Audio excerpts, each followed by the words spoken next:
Radhe Radhe friends, welcome to my YouTube channel best knowledge. First of all please don't forget to like and comment my video. So आज हम पढ़ेंगे BSc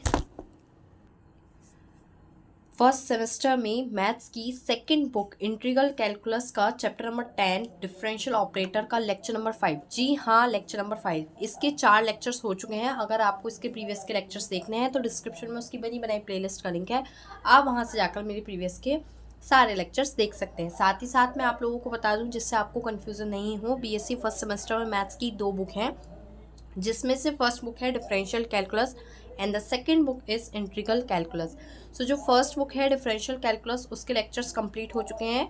description में उसकी बनी बनाई playlist का लिंक है। अगर आपको उस चैप्टर मतलब उस बुक के किसी भी चैप्टर को समझना है, किसी भी टॉपिक या क्वेश्चंस को देखने हैं, तो आप देख सकते हैं। और साथ ही साथ इस बुक के भी जो प्रीवियस के चैप्टर हैं, 9 चैप्टर्स हैं, उनके लेक्चर्स आपको देखने हैं। उसी प्लेलिस्ट में उनकी वीडियोस भी ऐड हैं। साथ ही साथ मैं आप लोगों को बता देती हूँ, बीएससी फर्स्ट सेमेस्टर में मैथ्स की कौन सी बुक ले। मेरे पास काफ़ी सारे कमेंट आते हैं किस पब्लिकेशन की बुक का कंटेंट अच्छा है, तो इस पर भी मैंने वीडियो बनाई है 1 या 2। सो आप वो भी देख सकते हैं, मेरे चैनल पर अवेलेबल है। मैं डिस्क्रिप्शन में लिंक दे दूँगी, अगर आपको चाहिए तो आप मेरे को कमेंट कीजिएगा। मैंने एसजे पब्लिकेशन और कृष्णा पब्लिकेशन बताया है, अच्छा होता है, उसका कंटेंट अच्छा है। बुक भी दिखाई थी, प्राइस बताए थे, सब कुछ उसके बारे में डिटेल में बताया, तो वो आपको वीडियो में मिल जाएगा। साथ ही ये भी बता देती हूँ कि लेक्चर इसका 5 चल रहा है। अगर आपने इसके प्रीवियस के 4 लेक्चर्स नहीं देखे हैं तो पहले आप सबसे पहले वो देख लें, तभी आपको ये वाला लेक्चर भी काफ़ी अच्छे से समझ में आएगा और आपको स्ट्रॉन्ग हो जाएगा। और साथ में डिफरेंशियल ऑपरेटर करने से पहले आपको डिफरेंशिएशन आना चाहिए। अपने सारे लेक्चर्स में बोलती हूँ, चारों लेक्चर्स में बोला था, जैसा कि नेम से आपको पता चल रहा है चैप्टर के डिफरेंशियल ऑपरेटर, तो आपको डिफरेंशिएशन अच्छे से आना चाहिए। डिफरेंशिएशन 11th और 12th का कॉन्सेप्ट है। तो अगर आप ये चैप्टर कर रहे हैं या चैप्टर नंबर 9 भी पूरा डिफरेंशिएशन बेस है, तो आपको डिफरेंशिएशन आना चाहिए। अब डायरेक्ट क्वेश्चन पे आते हैं, क्योंकि इस चैप्टर में फॉर्मूले तो हैं ही नहीं, डायरेक्ट क्वेश्चन पे आते हैं। बहुत कम फॉर्मूले हैं, 1-2 हैं अगर हैं भी तो क्वेश्चन है grad R vector, A vector, B vector. ये है स्केलर ट्रिपल प्रोडक्ट। इस तरह से अगर ब्रैकेट में होते हैं तो होती है स्केलर ट्रिपल प्रोडक्ट। ये भी मैं अपने प्रीवियस के लेक्चर्स में बता चुकी हूँ, जिसमें मैंने स्केलर ट्रिपल प्रोडक्ट आपको सॉल्व करना बताई थी। ए क्रॉस बी, ये आपको प्रूफ करना है। ये प्रूविंग वाला क्वेश्चन है कि grad R vector, A vector, B vector scalar triple product किसके इक्वल है, ए क्रॉस बी के। सो ग्रेड वाला क्वेश्चन मैं अपने प्रीवियस वाले लेक्चर में करा चुकी हूँ, दिखा देती हूँ मैं आपको। ये था इसका लेक्चर नंबर 4, जिसमें मैंने ग्रेड सॉल्व करना सिखाया था। तो आज हम दोबारा देख लेंगे ग्रेड वाला क्वेश्चन। सबसे पहले आपको पता होना चाहिए कि R vector, A vector, B vector क्या है, क्योंकि यहाँ पर कुछ भी नहीं दिया है। सो यहाँ पर हम लेट करेंगे। तो देखिए कैसे करेंगे। Let R vector is equals to X I plus Y J plus Z K. इसी तरह से हम ए वेक्टर लिखेंगे। ए वेक्टर कितना होगा, ए आई मतलब A1i plus A2i, A2j plus A3k। इसी तरह से हम बी वेक्टर को लेंगे। ये सब हम अपने अपने पास से कर रहे हैं, ठीक है। B1i प्लस B2j, क्योंकि यहाँ पर वेक्टर गिवन नहीं है कि आर वेक्टर क्या है, ए वेक्टर क्या है, बी वेक्टर क्या है, तो इसलिए हम इस तरह से लेंगे। And B3k। तो इस तरह से हमने यहाँ पर 3 वेक्टर ले लिए हैं, आपको भी इसी तरह से लेना है। अब बात आती है scalar triple product of R A B. देखिए स्केलर ट्रिपल प्रोडक्ट सॉल्व करने के लिए क्या करते हैं, तीनों वेक्टर्स के हम डिटरमिनेंट को सॉल्व करते हैं। क्या बोला मैंने, तीनों वेक्टर्स के हम डिटरमिनेंट को सॉल्व करते हैं। डिटरमिनेंट सॉल्व करना मैं आपको सिखा देती हूँ। आई जे के लिखते हैं, और फर्स्ट में हम आर के लिखेंगे, फिर ए के लिखेंगे, एंड देन बी के लिखेंगे, कोफिशिएंट आई जे के। यहाँ पर हम क्या करेंगे, फर्स्ट वाली रो में आर में जो आई जे के कोफिशिएंट है वो लिखेंगे, एक्स वाई जेड है। ए के कोफिशिएंट कितने हैं, A1, A2 and A3, and B के आई जे के कोफिशिएंट हैं B1, B2 एंड B3। अब हम डिटरमिनेंट सॉल्व करेंगे। देखिए डिटरमिनेंट सॉल्व करना मैं अपने बहुत सारी वीडियोस में बता चुकी हूँ। चलिए एक बार और बता देती हूँ, क्योंकि बच्चे ना प्रीवियस वाला लेक्चर देखना नहीं चाहते हैं कि वीडियो में सब कुछ मिल जाए, ठीक है। फिर समझ में नहीं आता, मुझे लगता है कि बता रहे हैं तो बिल्कुल अच्छे से ही बताया जाए। तो देखिए डिटरमिनेंट सॉल्व कैसे करते हैं, किसी भी रो या कॉलम के अलोंग हम डिटरमिनेंट को सॉल्व करते हैं, ठीक है। तो मैं यहाँ पर R1, देखिए ये रो 1 है, ये रो 2 है, और ये रो 3 है। ठीक है, इसी तरह से ये कॉलम 1 है, ये कॉलम 2 है एंड ये कॉलम 3 है। तो देखिए मैं R1 के अलाउ डिटरमिनेंट को सॉल्व कर रही हूँ, तो बाहर आएगा x, जब मैं इसके अलाउ कर रही हूँ x, तो जो एलिमेंट हम लेते हैं उसके सामने वाली रो और कॉलम को हाइड कर देते हैं। जो एलिमेंट लेते हैं उसके सामने वाली रो और कॉलम को हाइड कर देंगे कुछ इस तरह से। देखिए मैं आपको हाइड करके दिखा देती हूँ। जो एलिमेंट बचते हैं उनके आपस में मल्टीप्लाई करा देते हैं, क्रॉस मल्टीप्लाई, तो A2 B3 B2 A3, समझे। मैं यहाँ मल्टीप्लाई कराई तो कितना मिला, A2 B3 minus B2 A3, फिर बीच में साइन आता है माइनस का। अब हम लेंगे J वाला कोफिशिएंट यानी कि y लेंगे, तो y के सामने वाली कॉलम हाइट यानी कि कॉलम सेकंड और रो फर्स्ट हाइट हो जाएगी। सो इनके आपस में मल्टीप्लाई होगी A1 की B3 से, B1 की A3 से। तो वही मैं लिखूंगी A1 B3 minus B1 A3। बड़ी ध्यान से करना, यहाँ पर माइनस प्लस की बच्चों से गड़बड़ हो जाती है तो बहुत प्रॉब्लम होती है, तो बिल्कुल ध्यान से करना। और यहाँ पर नंबर्स भी नहीं है कि मल्टीप्लाई ठीक हो, A1 B1 को ठीक से लिखना। प्लस लास्ट वाले में K ही आता है, J। R1 के लॉन्ग क्या है, अब हम यहाँ पर Z ले रहे हैं, तो ये वाली लास्ट वाली कॉलम हाइट और फर्स्ट वाली रो हाइट। तो A1 की B2 से, B1 की A2 से। क्या बोला मैंने, A1 की B2 से एंड माइनस के B1 की A2 से, बीच में साइन माइनस का आता है।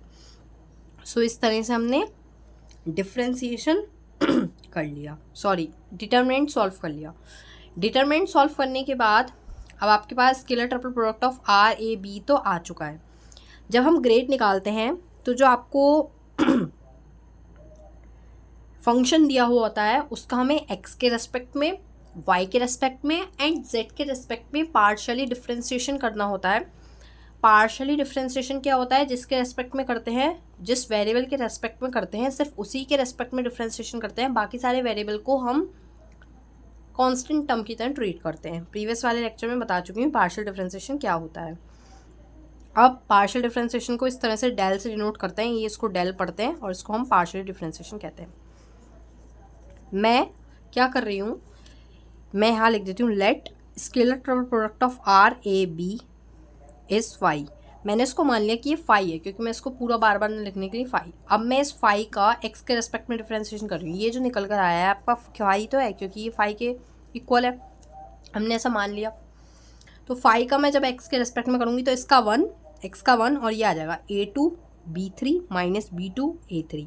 y और z का 0 अभी बताया, पार्शियली डिफरेंशिएशन करेंगे तो y और z अदर वेरिएबल हैं, इसका जो डिफरेंशिएशन होगा वो 0 हो जाएगा। केवल और केवल उसका डिफरेंशिएशन होगा जिसमें x होगा। तो ये del phi by del X निकाल दिया। ग्रेड के लिए आपको तीनों में चाहिए तो हम तीनों में निकालेंगे। अब del phi by del Y निकालेंगे। आप लिख भी सकते हैं differentiation with respect to X partially. जब मैंने पहले आपको क्वेश्चन कराया था इसके प्रीवियस लेक्चर में तो लिखा था differentiation partially with respect to Y, differentiation partially with respect to X, differentiation partially with respect to Z. तो आप यहाँ पर लिख भी सकते हैं। अभी मैं थोड़ा सा डायरेक्ट बता रही हूँ। अब देखिए del phi by del Y यानी कि फाई का वाई के रेस्पेक्ट में करेंगे तो ये वाला टर्म आएगा विद नेगेटिव साइन क्योंकि यहाँ माइनस का है। A1 B3 minus B1 A3। किसी किसी दिन कैमरा बहुत प्रॉब्लम करता है, आज कर रहा है, झूल रहा है कैमरा। सो ये आ गया है आपका del phi by del Y. Clear. इसी तरह से हम del phi by del Z निकालेंगे यानी कि फाई का जेड के रेस्पेक्ट में पार्शियली डिफरेंशिएशन करेंगे। ठीक है, करते हैं। ये मैंने z के रेस्पेक्ट में लिख दिया है, x और y वाला 0, z वाला आएगा तो A1 B2 minus B1 A2। ये आ गया आपका del phi by del z। अब बस वही बात कि आपको क्या चाहिए, grad R vector, A vector and B vector, scalar triple product of RAB। तो देखिए ग्रेड का फॉर्मूला होता है I डेल, ये किसके माना था, फाई, यानी कि हम क्या निकाल रहे हैं, ग्रेड फाई निकाल रहे हैं। तो यहाँ मैं फाई लिख देती हूँ, phi del l del phi by del x plus j del phi by del y plus k del phi by del z. ये बना है फॉर्मूला। ठीक है, अब बस कुछ नहीं करना, आपको वैल्यूज रखनी है। I del phi by del x कितना था, ये रहा A2 B3 minus B2 A3 plus जे माइनस का है, अंदर भेजूंगी ये प्लस का हो जाएगा, ये माइनस का, B1A3 माइनस A1B3 प्लस के A1B2 माइनस B1A2 आ गया, जो कि इक्वल है A क्रॉस B के। ठीक है, जो कि इक्वल किसका है, ये जो वैल्यू है ये इक्वल है A क्रॉस B के। ठीक है, अगर आपको लग रहा है कि नहीं है इक्वल तो आप A क्रॉस B निकाल के देखिए। देखिए A वेक्टर भी गिवन है, B वेक्टर भी गिवन है, आप A क्रॉस B निकालिए। क्रॉस कैसे निकालते हैं, डिटरमिनेंट सॉल्व करके, प्रीवियस वाले लेक्चर्स में बता चुकी हूँ, दोबारा बता दे रही हूँ। अगर आपको क्रॉस देखना है तो क्रॉस के लिए हम क्या करते हैं, डिटरमिनेंट सॉल्व करते हैं, A और B वेक्टर का निकाल के आप चेक कीजिए, यही आएगा। थोड़ा सा काम मैं आप पर भी छोड़ देती हूँ आज के लिए, कभी किसी लेक्चर में मैं होमवर्क देती नहीं हूँ बट आज दे रही हूँ। ये A क्रॉस B आपको खुद निकालना है, चेक करेंगे यही आएगा।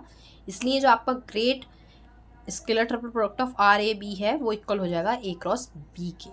ठीक है, सो आई होप फ्रेंड्स आपको क्लियर हो गया होगा, लेकिन फिर भी कोई डाउट हो तो मेरे को कमेंट बॉक्स में कमेंट कीजिएगा, मैं क्लियर कर दूंगी। और ये बात रही A क्रॉस B की, अगर आपको जानना है तो उस पर भी कमेंट कर दीजिए, कोई नहीं, मैं नेक्स्ट लेक्चर में आपको बता दूंगी कि A क्रॉस B कैसे निकला है। Thank you friends for watching my video, please share, like and comment more more more. Radhe Radhe friends.